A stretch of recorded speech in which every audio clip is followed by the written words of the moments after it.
Good morning friends, मैं जीवन sir स्वागत करता हूं आपका आपके अपने चैनल द इल्यूजन में। आपने एनसीएफ 2005 के बारे में कई तरह की वीडियो देखे होंगे और एक बार आप मेरे वीडियो को देखें, आप कितनी आसानी से समझ पाते हैं इस एनसीएफ 2005 को। तो चलिए वीडियो को शुरू करते हैं। एनसीएफ का फुल फॉर्म होता है नेशनल करिकुलम फ्रेमवर्क, यानी राष्ट्रीय पाठचर्या की रूपरेखा। अगला है, आप देखिए एनसीएफ 2005 के अध्यक्ष किसे बनाया गया था। इसका अध्यक्ष बनाया गया था प्रोफेसर यशपाल को। और यह इसमें क्या है, इसमें है यह जो एनसीएफ है, यह है क्या चीज़। तो एनसीएफ है शिक्षा के क्षेत्र में एक प्रमुख दस्तावेज। और ऐसा नहीं है कि एनसीएफ डायरेक्ट 2005 बन गया, इससे पहले 1975 आया था, फिर उसके बाद 1988 में आया और फिर 2002 में आया और आखिरी बार अब पिछला बार 2005 में आया है। तो इसका जो प्रमुख उद्देश्य है, राष्ट्रीय पाठचर्या का प्रमुख उद्देश्य होता है बिना बोझ के शिक्षा देना। आप देखेंगे कि प्राइवेट स्कूलों में बच्चों को छोटी उम्र में बड़े बड़े बैग्स पीठ में टांग दिए जाते हैं, उन्हें इतना सिखाया जाता है कि मुझे समझ में नहीं आता है कि 4 और 5-6 साल की उम्र में क्या वो आईएएस अफसर उन्हें बनाना चाहते हैं। हमें तो इस बात की समझ में नहीं आती है। और गार्जियन का भी देखिए इनमें बहुत बड़ा योगदान है। वो अपने बच्चों को ना देख करके ये देखते हैं कि हमारे समाज में दूसरे बच्चों के साथ क्या हो रहा है, अगर उसका बच्चा ये है तो हमारा बच्चा क्यों नहीं। ये उम्मीद पालना भी थोड़ा मुझे सही नहीं लगता है। तो चलिए आगे वीडियो को देखते हैं कि एनसीएफ क्या है। राष्ट्रीय शिक्षा नीति 1986 के अनुसार राष्ट्रीय पाठचर्या की रूपरेखा राष्ट्रीय शिक्षा प्रणाली को विकसित करने का एक साधन, यानी यह एक एनसीएफ क्या एक साधन है ताकि शिक्षा नीति को विकसित कर सके। और इसमें शैक्षिक घटकों के साथ साथ यानी शिक्षा तो देना ही है, साथ में भौगोलिक और सांस्कृतिक विविधता के बारे में भी उन्हें बताना है। तो आप देखेंगे यह भारत की भौगोलिक एवं सांस्कृतिक शिक्षा की विविधता का उत्तरदायित्व निभाते हुए मूल्यों के सामान्य आधार निश्चित कर सके, यानी शिक्षा के साथ साथ उन्हें सांस्कृतिक शिक्षा, विविधता, भौगोलिक कई प्रकार की चीज़ें उन्हें सिखानी होगी। ऐसा ना हो कि वो कहीं तोता रटंत वाली स्थिति में आ जाए। अगला है शिक्षा नीति 1986 के संदर्भ में 1988 में राष्ट्रीय पाठचर्या प्राथमिक एवं माध्यमिक शिक्षा के लिए एक रूपरेखा को विकसित किया था। यानी शिक्षा नीति जो बना था 1986 में, से कोठारी आयोग भी कहते हैं, उसी के संदर्भ में इसकी रूपरेखा बनाई गई और उसमें प्राथमिक तथा माध्यमिक शिक्षा के बारे में एक नियम बनाए गए, कुछ रूल्स बनाए गए कैसे क्या करना है। तो 12 वर्ष का इसमें समय लगा और 12 वर्ष के अंतराल के 12 वर्ष समय नहीं लगा, मतलब फिर 12 वर्ष के बाद इसमें 2000 में थोड़ा बदलाव किए और 2000 फिर लास्ट में 2005 में भी बदलाव हुआ है। तो 2005 में स्कूली शिक्षा के लिए राष्ट्रीय पाठचर्या की रूपरेखा विकसित की गई और जो कि अभी तक यही चल रहा है। आप देखेंगे कि राष्ट्रीय पाठचर्या की रूपरेखा 2005, ये इसका जो मोटो था ये कहाँ से प्रेरित किया गया है। तो ये प्रेरित हुआ है शिक्षा शास्त्रियों ने रविन्द्रनाथ टैगोर, जो कि हमारे नोबेल पुरस्कार विजेता हैं साहित्य के क्षेत्र में, उनकी ये किताब आई थी सभ्यता और प्रगति। इसी को आधार मानकर एनसीएफ 2005 को लिखा गया है, बनाया गया उसके रूल्स। भारत सरकार के द्वारा रूपरेखा तैयार करने के लिए यूजीसी के पूर्व अध्यक्ष प्रोफेसर में 23 सदस्यों की समिति का गठन किया। इस समिति के कुल 21 राष्ट्र बिंदुओं को मद्देनजर रखते हुए 21 समूह का गठन किया गया।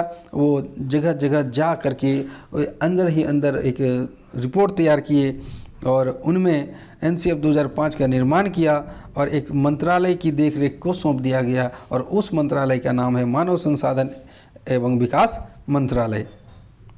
और इसी का नाम बदल करके NEP 2020 का मेरा वीडियो आप देखिएगा, उसमें मैंने कहा है इसका नाम बदल करके कर दिया गया है शिक्षा मंत्रालय। आमतौर पर राष्ट्रीय पाठचर्या की रूपरेखा 2005 को लोग समझ नहीं पाते हैं क्योंकि यह 180 पेज का दस्तावेज है जिसे समझना थोड़ा सा मुश्किल हो जाता। आज मैं आपको एनसीएफ 2005 हिंदी में आसान भाषा में एनसीएफ 2005 के बारे में बताता हूँ।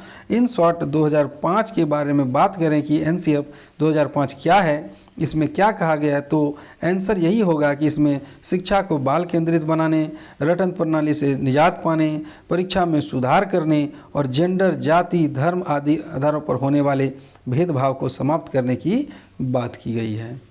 तो आइए अब इसके कुछ मुख्य बिंदुओं को संक्षेप में चर्चा कर लेते हैं और आपको अच्छे से समझ में आ जाएगा कि एनसीएफ 2005 आखिर है क्या और वो हमसे क्या चाहता है। जो एनसीएफ 2005 में बात कही गई है वही बातें सीटेट, जेटेट, एसटेट और किसी भी प्रकार के पेडागोगी वाले जो एग्ज़ाम आते हैं, यानी टीचिंग एग्ज़ाम है, जैसे अभी हो गया एनबीएस हो गया, DSSB हो गया, एकलव्य हो गया, इसमें आपको ज़रूर से ज़रूर इस चैप्टर से जुड़े 5 सवाल आते हैं, तो कृपया इसे ध्यान से देखें। ये इसका हेडिंग मैंने बनाया है, एनसीएफ 2005 इन हिंदी, राष्ट्रीय पाठचर्या की रूपरेखा 2005, सरल, संक्षिप्त व महत्वपूर्ण बिंदु। तो ये एक नोट्स के रूप में आपको मैं नोट्स का ही वीडियो बना दिया हूँ। इसमें कहा गया है कि ज्ञान को स्कूल के बाहर के जीवन से जोड़ना है, यानी बच्चों को सिर्फ स्कूल से नहीं पढ़ाना है, स्कूल से बाहर के अगर कोई चीज़ हम उसे सिखाना चाहें तो बिल्कुल ही सिखा सकते हैं। और उसे ऐसा बना दें कि आने वाली पीढ़ी में उसे अपने परिवेश में, अपने समाज में इंटरेक्ट करने में कोई परेशानी ना हो। अगली है रटंत पढ़ाई, यानी पढ़ाई जो रटन तरीका है ना, रट के जो पढ़ाया जाता है उससे ना, अब इसे क्रिएटिव लर्निंग का करिए आप। ऐसा नहीं कि बच्चों को उदाहरण से समझाइए, उसे कुछ ऐसा चीज़ दीजिए जिसे खेल खेल में वो सीख जाए।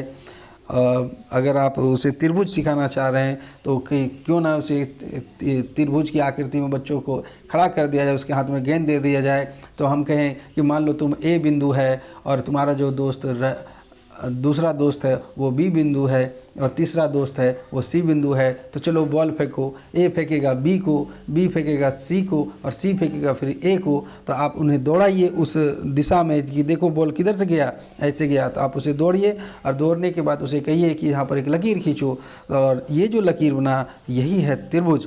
तो देखिए वो कितनी आसानी से समझ जाएगा। पाठचर्या का इस तरह संवर्धन मतलब विकास, उसका और विकास किया जाए कि वो बच्चों को चहुमुखी विकास के अवसर मुहैया कराएं। ऐसा नहीं कि वो सिर्फ किताब पढ़ के आया और उसका ज्ञान कोई पूछे, बाबू बताओ तो 2 और 2 कितने होते हैं, तो वो 4 बोल दिया। अगर उसे हम कहें 3 और 1 कितना होता है तो वो पता नहीं उसको। तो ऐसा ना सिखाएं। अगर आप शिक्षक बनना चाहते हैं तो आपका दायित्व होता है कि आप ऐसे अवसर दें उन्हें कि आपको वह ज़िंदगी भर याद रखे कि एक शिक्षक थे, वाह क्या पढ़ाते थे, मन भी लग जाएगा उसका।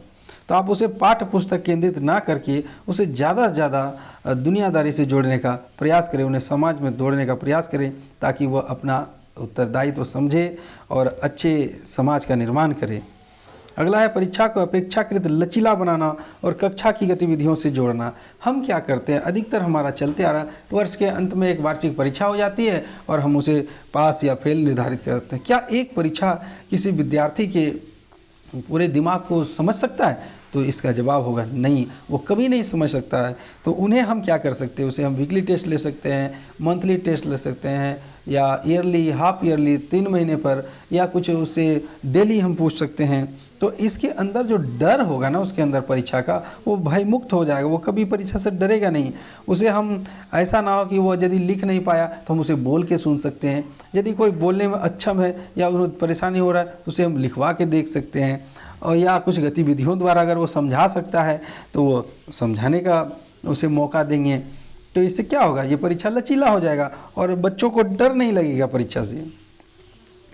एक ऐसी अभिभावी पहचान का विकास जिससे में प्रजातांत्रिक राज व्यवस्था के अंतर्गत राष्ट्रीय चिंताएं समाहित हो, यानी बच्चों को ऐसा आप बना दीजिए कि एक अच्छे समाज का निर्माण करे, वो आगे बढ़कर कुछ ऐसा बने जो भविष्य में देश के काम आए, उसके अंदर देश भावना जागृत हो। उन्हें ऐसी भी शिक्षा देना एक हमारा शिक्षक का दायित्व है और हमारे परिवार का भी दायित्व है कि अपने बच्चों का अच्छे से ख्याल रखें। तो अब देखते हैं कि एनसीएफ 2005 के अनुसार शिक्षा के क्या लक्ष्य है। इस शिक्षा का लक्ष्य है, इसे हम 9 बिंदुओं से समझेंगे। तो पहला बिंदु है एनसीएफ 2005 के अनुसार शिक्षा का लक्ष्य बच्चे को बाह्य अनुभवों से जोड़ना है। या देखिए, अब एक छोटा सा उदाहरण लेते हैं कि बच्चा आपके साथ यदि दुकान गया तो आप खुद से ना करके उसे दें और उस बच्चे को कहें कि काम करो, तुम आज 2 रुपये का टॉफ़ी खरीदो, तो वो 2 रुपये का टॉफ़ी खरीदेगा और आपके पास चला आएगा। हो सकता है वो पैसा लेने भूल जाए, तो हम उसे कहेंगे देखो मैंने 10 रुपया दिया था, 10 में से 2 रुपये उसे काटेंगे क्योंकि तुमने 2 टॉफ़ी लिया है या 2 रुपये का टॉफ़ी लिया है, तो तुम्हें कुछ पैसे लौटेंगे। तो जाओ अंकल से बोलो कि अंकल मुझे पैसे वापस कीजिए। तो देखिए उस बच्चे को हम क्या सिखा रहे हैं कि बाह्य दुनिया से उसको जोड़ रहे हैं, बाह्य अनुभवों से उसको जोड़ रहे हैं। इसके लिए बच्चे की बात ध्यान से सुनी जानी चाहिए। ऐसा नहीं कि बच्चा अगर वो पैसा लेना भूल गया तो हम उसको डांट दें, उसको हम कुछ अपशब्द कहें कि अगर हम यहाँ गाली शब्द का इस्तेमाल नहीं करना चाहते हैं, हम उन्हें कहें तुम यही रहोगे वही रह जाओ, फलना चिलना, उसको डांटें तुम पैसा भूल गया ये हो गया, तो उसका मन संकुचित हो जाएगा, वो डरेगा आपसे। तो क्यों ना उसको बोले अच्छा कोई बात नहीं, भूल गया, जाओ दोबारा मांग लो। तो आप देखिए उसकी बात को ध्यान से सुने और उसे बोलने का मौका भी दिया जाना चाहिए। हो सकता है कि बच्चे के साथ, बच्चे अधिकतर देखते होंगे आप, कहीं चोट लग जाता है या तो गार्जियन से छुपाना चाहते हैं, वो गार्जियन को नहीं बताना चाहते क्योंकि वो उनसे डरते हैं। तो जब आप उसे सुनने लगेंगे, जब आप उसे सुनने का मौका देंगे या उसे बोलने का मौका देंगे, तो वो आपके साथ फ्रेंडली हो जाएगा और दोस्तों को ना सुना करके सबसे पहली समस्या आपको सुनाएगा। उसे भी लगे कि शिक्षक उसकी बात सुन रहा है। कुछ शिक्षक जो होते हैं वो अपनी सत्ता धाक दिवाना चाहते हैं, बच्चा कुछ बोलता है 2 छड़ी लगाता है। ऐसा नहीं करना चाहिए। शिक्षक तो एक सहायक की भूमिका में होता है। ये सवाल आ चुका है, शिक्षक की भूमिका क्या होती है? तो शिक्षक की भूमिका होती है सहायक की। उसे उसकी सहायता करनी चाहिए, ना कि उस पर शासन करने के लिए। वो कोई राजा नहीं है शिक्षक, ये तो विद्यार्थी की सहायता करने वाला है ना। अगला पॉइंट है एनसीएफ 2005 के अनुसार शिक्षा का दूसरा प्रमुख लक्ष्य है आत्मज्ञान, यानी बच्चे को स्वयं से करने दें। आप उनकी सच्चाई को बोलें आप खुद से। जैसे यदि कोई बच्चा कहता है सर मैं ये नहीं सकता हूँ, तो आप उसे कहें देखो तुम कर सकते हो, तुम कोशिश तो करो, तुम स्वयं में एक अद्भुत हो। हर बच्चा अपने आप में अद्भुत होता है। उन्हें इनक्रेज करें, उन्हें अवसर दें अनुभव करने का। यदि हम कहें कि चलो मैं अपने बच्चे को कहूँ कि बेटा आज रोटी पकाओ, तो कहेगा नहीं पापा ये तो टेढ़ा हो जाएगा। मैं उसे कहूँगा कोई बात नहीं, टेढ़ा होने दो, तुम सीखो तो। बार बार प्रयास करने पर एक दिन ऐसा आएगा कि वो गोल गोल रोटियां बनाने लगेगा। और उसे मैं क्या कर रहा हूँ, उसे मैं उनको स्वयं को पहचानने का क्षमता दे रहा हूँ। मैं उनसे बीच बीच में जब वो बड़ा होगा पूछूंगा क्या तुम्हें मैथ में इंटरेस्ट है, क्या तुम्हें खेल में इंटरेस्ट है? तो अगर कहेगा नहीं मुझे खेल में इंटरेस्ट है, तो मैं ज़बरदस्ती उसके ऊपर मैथ या साइंस थोपने का प्रयास नहीं करूँगा, उसी के क्षेत्र में उसे आगे बढ़ाने का अवसर दूंगा। तो आप भी अपने बच्चों के साथ कृपया दबाव वाला ना करें कि दूसरे के बच्चे ऐसा कर रहे हैं तुम ऐसा क्यों कर रहे हो, ये देखा देखी ना करें। क्योंकि सभी बच्चे को भगवान ने अद्भुत बनाकर भेजा है, उसके अंदर कुछ ना कुछ ऐसी क्षमता होती है। आप उसे पहचानें और उसे इनकरेज करने का अवसर दें, इनकरेज करें। और देखिए वही बच्चा आपका जब सक्सेस होगा ना, कहेगा मेरी सफलता के पीछे मेरे पिताजी, मेरे माताजी या मेरी फलना रिश्तेदारों का योगदान है। अगला है तीसरा पॉइंट, आप एनसीएफ 2005 में देखेंगे कि सीटेट के एग्ज़ाम के लिए मैंने यहाँ लिखा है। तो एक्चुअल में सीटेट खाली नहीं है, ये तो किसी भी टीचिंग एग्ज़ाम के लिए हो जाएगा ना, क्योंकि इससे 5 सवाल ज़रूर से ज़रूर आते हैं। तो आप देखें यहाँ साध्य और साधन दोनों का दोनों को सही होने की बात की गई है। साध्य का मतलब होता है जो कुछ दे रहा है, यानी साध्य हो गया टीचर और साधन हो गया वो जो ज्ञान दे रहा है। तो दोनों सही होना चाहिए। एक तो शिक्षक को सही होना चाहिए, उसे खुद आना चाहिए, और जो ज्ञान दे रहा है उसे। यदि हम कहें कि बकरी एक कितने अच्छी जानवर है, वो एक रास्ता नहीं था, एक पुल पर लकड़ी गिरा हुआ तो उस पर जा रहा था, उधर से दूसरी बकरी आई तो पहली बकरी बैठ गई या दूसरी बकरी को जाने दी। तो हम अगर कहते हैं कि यहाँ पर पहली बकरी कितनी अच्छी है, तो देखिए अब बच्चा इसमें तर्क दे सकता है नहीं सर पहली बकरी तो अच्छी नहीं है, इसमें दूसरी बकरी अच्छी है। तो हम उसे डांटे नहीं, उन्हें बोलने का पूरा अवसर दें। तो वो कहेगा कि किस आधार पर, हम उनसे पूछेंगे किस आधार पर अच्छी है, तो वो कह सकती थी देखिए हम यहीं रुक जाते हैं, हम पुल पर क्यों जाएं। तो जब उसमें शिक्षक फिर कहेगा कि नहीं बकरी तो अब जा चुकी है ना, तो वो कैसे आएगी वापस। तो हम ये कहेंगे तो दूसरी बकरी को भी तो देखना चाहिए ना कि जब वो पहली बकरी आ रही तो हम क्यों आगे बढ़ें। तो इस तरह उन्हें बोलने का अवसर देना चाहिए उन्हें।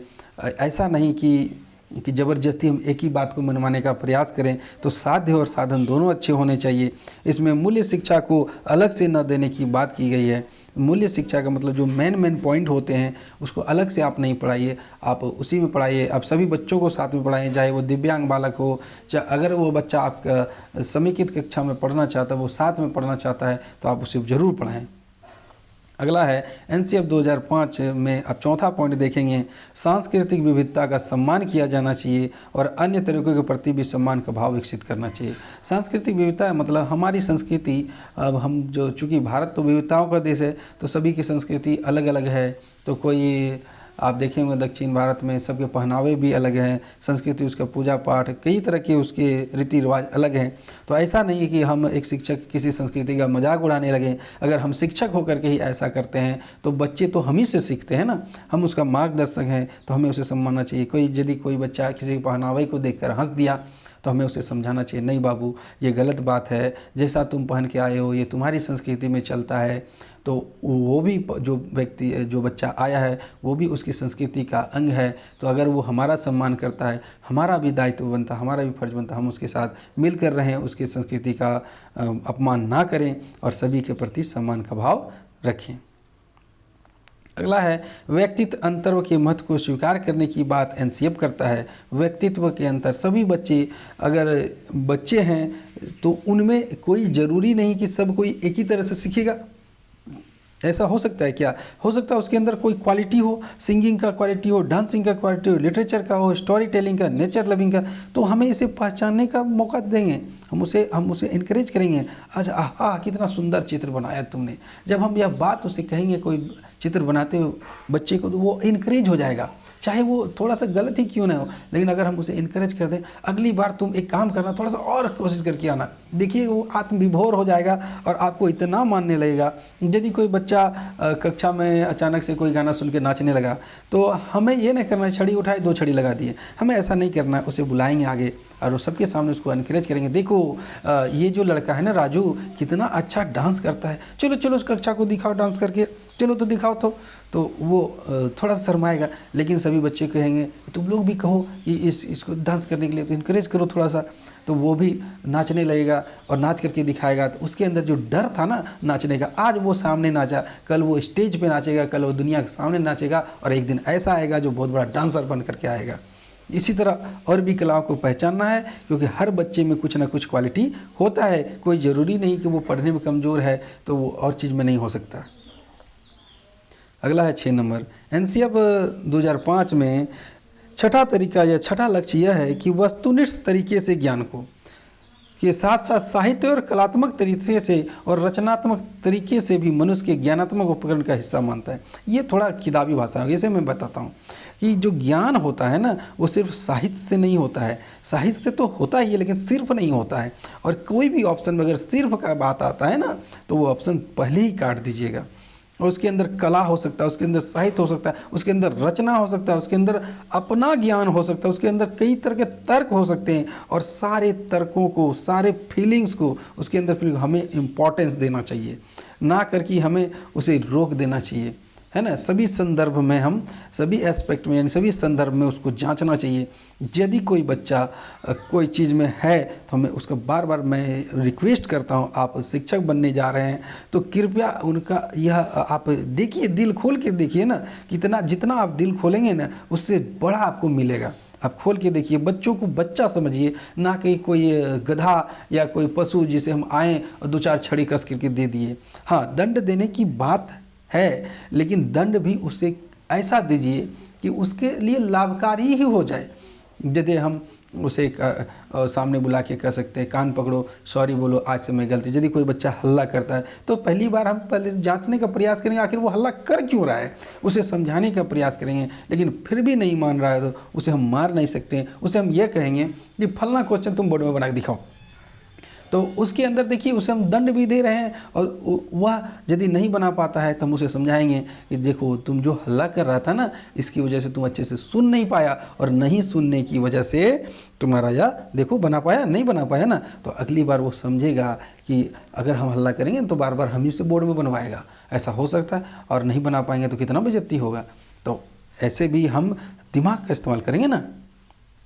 अगला है 7वां लक्ष्य, एनसीएफ 2005 के अनुसार शिक्षा को मुक्त करने वाली प्रक्रिया के रूप में देखा जाना चाहिए, अन्यथा जो अभी तक कहा गया वो सब बेकार हो जाएगा। शिक्षा क्या करता है? मनुष्य को मुक्त करता है, बंधन मुक्त करता है, वो किसी भी समस्या से निकल सकता है अपने आप से। और इसमें भी और कुछ बातें, जैसे एजुकेशन की प्रोसेस को सभी तरह के शोषण, अन्याय, गरीबी, लिंग भेद, जाति, संप्रदाय के लिए फ्री होना चाहिए। यहाँ फ्री से पैसा का मतलब नहीं है फ्री, यहाँ पर मतलब शोषण नहीं होना चाहिए। यदि कोई पिछड़ी जाति का है, वो गरीब है, या किसी स्त्रीलिंग पुल्लिंग है, तो हम इसी के अंदर दबाव नहीं डाल सकते हैं, या हम उसके प्रति झुकाव नहीं, किसी जाति को स्पेशल नहीं बता सकते हैं, किसी के साथ बुरा नहीं बसा, जैसा कि हमारे संविधान निर्माता डॉक्टर भीमराव अम्बेडकर के साथ हुआ था, उनके साथ भेदभाव हुआ था। हमें ऐसा नहीं करना है। इन सब चीज़ों से फ्री होने की बात एनसीएफ 2005 करता है। अगला है स्कूल में पठन पाठन का माहौल अच्छा होना चाहिए, बच्चे लीडरशिप जैसे क्वालिटी डेवलप कर सकें। और एनसीएफ में हिंदी में इम्पॉर्टेंट पॉइंट्स में भी एक यह पॉइंट है, यानी पठन पाठन का माहौल ऐसा होना चाहिए कि बच्चे ध्यानपूर्वक सुने। आपकी कक्षा शांतिपूर्ण तरीके से जब तक अनुशासित नहीं होगी तो आप जो पढ़ने वाले बच्चे हैं वो भी डिस्टर्ब होंगे, और जो बदमाशी कर रहे हैं वो तो डिस्टर्ब होंगे ही। तो आप ऐसा लीडरशिप बन के दिखाइए, आप अपने आप को ऐसा प्रस्तुत कीजिए कि आपके कक्षा में उपस्थित बच्चे आपके आते ही सर जीवन सर आ गए या फलना सर आ गए, ये बहुत अच्छा पढ़ाते हैं, इनको सुनना है, कोई हल्ला नहीं करेगा। वो आपस में ऐसा बोलें, तभी आपको समझ में आएगा कि आप एक अच्छा शिक्षक हैं।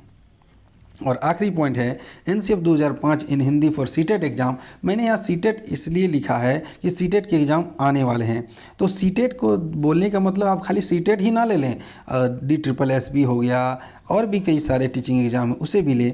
अपने देश पर गर्व करने की भावना को हर बच्चे में जुड़ाव महसूस कराने की बात करता है। यानी यदि कोई बच्चा है उसे देश के प्रति नफरत का बीज अभी से बो रहा है कोई, तो उसे निकालना पड़ेगा। ये भी एक शिक्षक का दायित्व है कि बच्चे को कभी भी देश के बारे में बुरा ना करें। अगर कुछ गलत हुआ भी है तो उसे ऐसे समझाएं कि देखो परिस्थितियां ऐसी रह गई थी जिसके कारण ऐसा हुआ होगा, ये हमारा देश जैसा महान देश पूरी दुनिया में नहीं है, और ऐसी विविधता वाला देश तो कहीं पाया ही नहीं जाता। उसे ऐसे ऐसे पॉइंट बताएंगे ना, उसे अपने देश से प्यार हो जाएगा और वो जुड़ा महसूस करेगा, उसे लगेगा कि भारतवासी होने पर हमें गर्व है।